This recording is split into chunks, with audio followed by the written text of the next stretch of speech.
Hi guys, this is Mike at netbooklive.com, and today we're here with the Asus Zenbook. It's the smaller version, the UX21. It comes with an 11.6 inch display. There's also another Zenbook, it's the 13.3 inch Asus UX31, and this one is just a little bit more compact, but it pretty much boosts similar specs and similar performances, let's say. Okay, let's go ahead and take a quick look at it. But first, why is this called a Zenbook? The Zenbook is in fact Asus's ultrabook line, while other producers call these devices ultrabooks. This one is actually called a Zenbook. So they're pretty much similar. They all come with high performance hardware, and have to meet a couple of requirements in order to be introduced in this particular class, but it just has a different name. Okay, so let's have a quick look at the device. The exterior is made from aluminum, and you can see that it actually looks very nice. It's a little bit shiny and it will catch fingerprints in time, but it's actually very nice looking. And the cover comes with this circular pattern, which does give it a lot of style. So very nice looking. The back, on the other hand, it's also made from aluminum, but it doesn't have the same circular finish, just a straight finish. Actually looks quite nice as well. On the back you actually don't have many things. You have the feet, these 4 feet. You don't have access to the battery or the internal components unless you're going to unscrew all these tiny screws here, and then you're going to remove this panel, and you go to access memory and the battery and hard drive and all this other stuff. Now on the sides, this one is actually very slim, as you can see. It's MacBook Air slim, and definitely a lot slimmer than regular laptops and then netbooks as well. It weighs only 2.4 pounds, so it's actually lighter than a usual netbook. A 10-inch netbook goes for like 2.5, 2.8 pounds. This one is just 2.4, so very, very light. Let's have a quick look on the sides and see what you get here. On this side there are the headphone jack, standard USB 2.0 slot, and the mini VGA adapter. Nothing else over here. Nothing on the front actually. This very slim front. On this other side you have a status indicator here, micro HDMI connector, USB 3.0 slot that also works for charging devices while sleeping. While this computer is turned off, you can use it to charge various devices via USB, and of course the DC in. And on the back there's actually not that much. You only have this screen hinge, which is quite massive and quite interesting. I also forgot to show you this here on the back, one on this side and one on the other, and these are the speakers. This one comes with stereo speakers made together with Bang & Olufsen, and they're actually very, very good. Some of the best I've seen on a device that's slick and that portable. Now, opening the lid, you can see that there you have this small dimp here. I'm going to grab the device like this and open the lid, and right now the device is opened. As you can see, this is the screen hinges. It actually looks quite nice, and beneath there is this interesting pattern design. It's actually very interesting, and it's also used to exhaust some of the hot air. It goes beneath here, and the device actually manages to keep rather cool. It's not ultra cool, but it is rather cool during everyday use. One thing I don't really like is the fact that you can only bend the screen that much on the back, so you can't bend it more, and that can be a problem, especially with dealing with the screen that Asus has on this device, but we're going to talk about it a bit later. Right now let's zoom in a little bit on the keyboard, and you're going to notice that it's pretty interesting. It's a chiclet style keyboard. It's not made of aluminum. The rest part here, all this area is made from aluminum, This one, the trackpad, I don't know if they say it's made from some kind of glass or plastic. It feels quite nice, but I can't really say for sure what it's made from. You can see you don't have click buttons because you can click wherever on its surface, but this area around here is actually dedicated for using for clicking. So let's say if you're going to surf the computer, you can't really hold your hand, like your finger like this, and use this one for surfing around, because if the trackpad detects two fingers on it, it won't move the cursor. But if you're going to hold the finger here on the click area, you can easily use the other finger to move the scroll, to move the cursor around. So overall the trackpad is quite okay.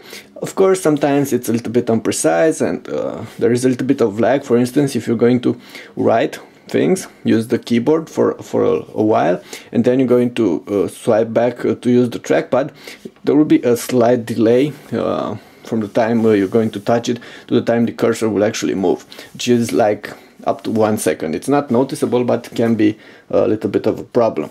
Now the keyboard, you can see that it has very nice contrast here. The back is made from metal as well, but the keys are made from plastic. Feels nice. They feel nice. They're quite okay. They have decent travel, and they're actually quite comfortable.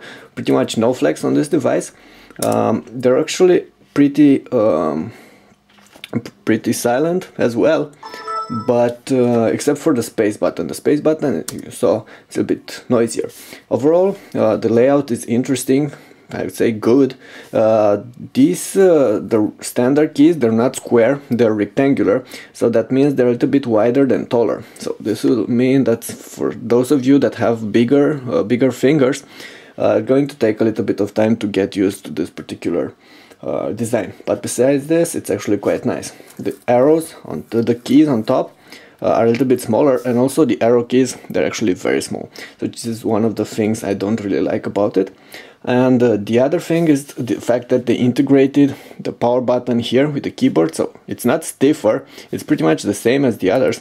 And if you're going to press this one, the arrow key, that key, let me show you what happens. It actually pops out this particular question that tells you what you want to do with the computer, to shut it down, to go to sleep, do nothing, stuff like this. Okay, now back to the screen. The screen is not really that good, and that's a bit of a problem here. Asus went for this panel. It's supposed to be brighter than pretty much all the panels found on competitors, and it is. So brightness levels are actually very, very good. Okay, it should be like this. So this screen is extremely bright, but on the other hand, the darker colors, so the black levels, are very poor. The overall contrast ratio is not that good, and as well the viewing angles are not great either. So let me pause this for a minute, and we'll get back with more details on the screen. Okay, so we're back with the screen, and I'm going to show you the viewing angles. You can see that once you turn this off, the right angle, the viewing angles go all the way to oblivion. So it's really complicated to fix this display and set it to a proper angle so it will display colors the way it should. So I think that's actually the biggest problem the UX21 has, the screen. Probably if they chose the screen, I don't know, with some kind of filter, because this is a TN display. They couldn't put an IPS panel on this one, but the MacBook Air also has a TN display, and it's better because it comes with filters and a couple of software enhancements that are supposed to improve contrast and also improve viewing angles. This one actually offers better privacy because of the poor viewing angles. They're even poorer on the sides, but that's not really something I'm that fond of it. That's not really something I'm fond of. I would have liked better viewing angles actually. Now I'm going to show you some of these interesting widgets that Asus bundles on this device. And it's this one, it's I believe the power something widget, and it tells you how much battery life you actually have.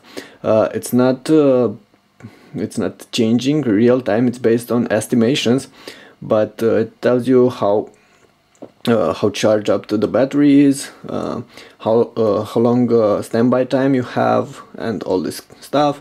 Of course, you have the Power4Gear application, you have the instant on, and I'm going to demonstrate this to you right now. If we're going to close the lid on this one like this, you can see that it will turn off instantly. And now let's open it, and it boots up again in just under 2 seconds, so it's extremely fast. Now if you're wondering about the hardware, this version we have here, it's the one with the Core i7-2667M processor. It's an ULV Sandy Bridge processor. It's actually very fast, comes with 4 GB of RAM and 128 GB SSD storage. Overall, this one can run pretty much all the things you're going to throw it. It's of course made for multimedia use and for life on the road. It's not really meant for gaming. It can't play games because it comes with integrated graphics, but older titles should be okay. Still, newer games won't be runnable on this one. It can also run video content, and I have here a couple of clips. Let me go ahead and have a quick look at this. And we have, for instance, the 720p MP4 file using Media Player Classic to run this. You can see that it's working flawlessly, and the sound is actually very good for a device like this one. So this is 720p. You can also use the output options to take this over up to a bigger display. In the pack you're going to have a mini VGA to VGA adapter. You don't have a micro HDMI to standard HDMI adapter, but you can buy those as well. And in terms of connectivity and adapters, you also have in the pack the USB to Ethernet connector, but I don't have them here on this device, so I can't really show them to you. I also have, let's go ahead and open the MKV 1080p file, and this one will be playable as well. However, once again, we're not running DXVA.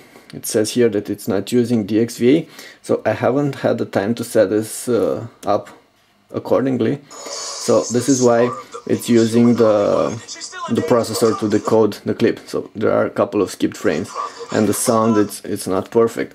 But this is only a problem with MKV files, and once you manage to solve these problems, to get the DXVA working, you should be quite fine. This is a great idea. Bring the kids. 1080p MOV file. You can see that it works perfectly. You can flawlessly surf around. Okay, so you also have the ability to play for stream content. It will work with pretty much all the things you're going to throw it. And because of the processor, it has a Core i7 processor, you can also use it for video editing and for, I don't know, 3D rendering maybe, but it's not going to be as fast as a regular computer with a quad-core processor and a standard voltage processor. Actually, this is still ULV CPU, so it's okay for all the basic tasks, and it's definitely way faster than a netbook, but it's still not as fast as one of the premium laptops or desktops available these days. Okay, should also tell you a couple of things about battery life. This one comes with a 4-cell 35 watt-hour battery, and on average this means that it will be able to go on a single charge for like 4 to 5 hours, but it really depends on what you're going to do on it. For light browsing with text editing and setting the battery saving profile, it will be quite okay, and like I said, it will go to up to 5 hours. But if you're going to set high performance mode and run, I don't know, like a game or something, it will actually go to like maybe up to 3 hours of battery life, but that's still pretty decent for around 4 hours of battery life on average, especially considering we have quite powerful hardware inside. The Core i7, the Core i5 version might be able to squeeze a little bit longer, but the difference won't be that easy to notice. Okay, should also tell you a couple of things about connectivity. This one comes with Bluetooth, and it also comes with wireless N. However, it's not one of the most modern wireless N chips, and it's a little bit slower than what I've found on some other devices, and more details are available in the written review on the site about this. It doesn't have an Ethernet connector like you saw, but there is an Ethernet adapter.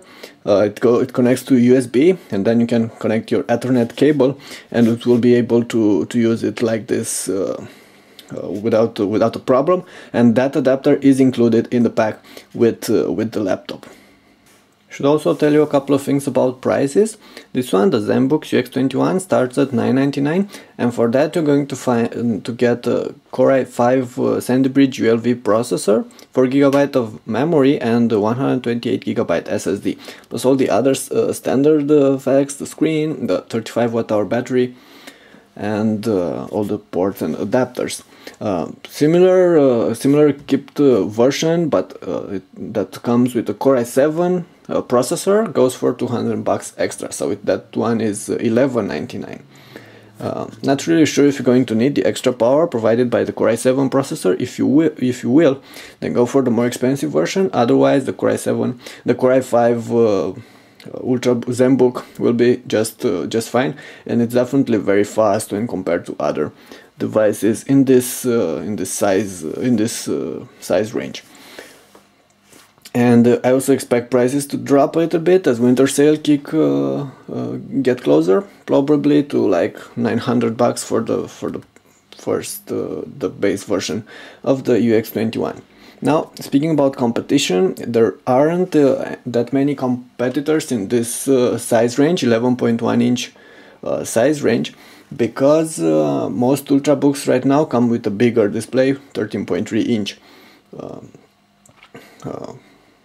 in diagonal. So the only real competitor is probably the smaller MacBook Air, which also comes with an 11.6 inch screen, but you know, that one is a MacBook, it comes with OS X. This one is ultrabook, it comes with Windows, so there can't really be a competition between the two. They both have their pros, they both have their cons. Personally, I rather have the MacBook because it has a better display, and I feel like a slightly better keyboard.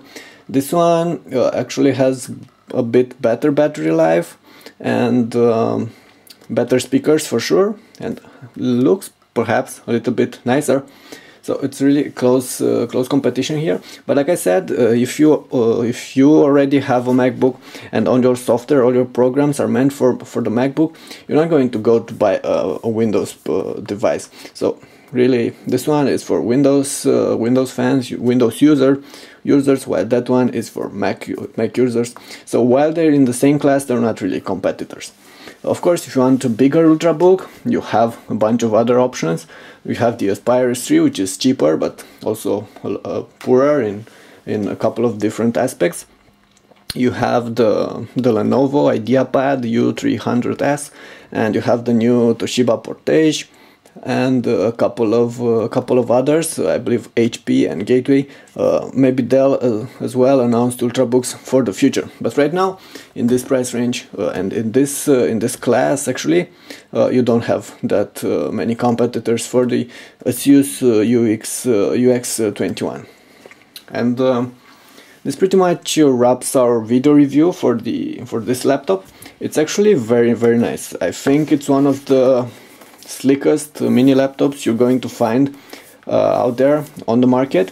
It's fast, it's very nice looking, and it's not that expensive. It gets it offers pretty much all the ports and the connectivity you're going to need.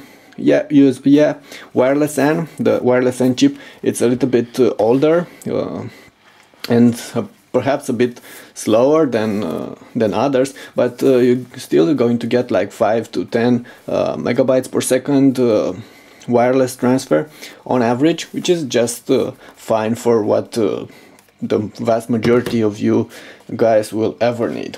So for $9.99, possibly less, this is an excellent deal. Now, of course, you have a lot of other options, but if you want an ultrabook, this is perhaps one of your best options right now. Once again, I like pretty much all the things about it, except for the screen, which is quite poor, especially viewing angles. Viewing angles, they're rather poor. I can live with the poorer black levels, but I can't really live with the viewing angles and the fact that you can't really adjust, you can't really tilt the screen way back to adjust viewing angles in order to use it comfortably on a bed or on a sofa or stuff like this. And there's also the trackpad, which sometimes can get a bit laggy and a bit imprecise, but I think this can be solved with future driver improvements, but I won't bet on it. Okay, so those were pretty much all the things I wanted to show you. More details are available in the thorough written review on the site. The site is netbooklive.com, of course. And we also have a couple of extra videos here on our YouTube channel about this laptop, compared with a couple of different gadgets, let's say, that are quite popular right now. Okay, that's it for now. Mike at netbooklive.com with the Asus UX21 video review. Thanks for watching, and please press thumbs up if you liked our clip.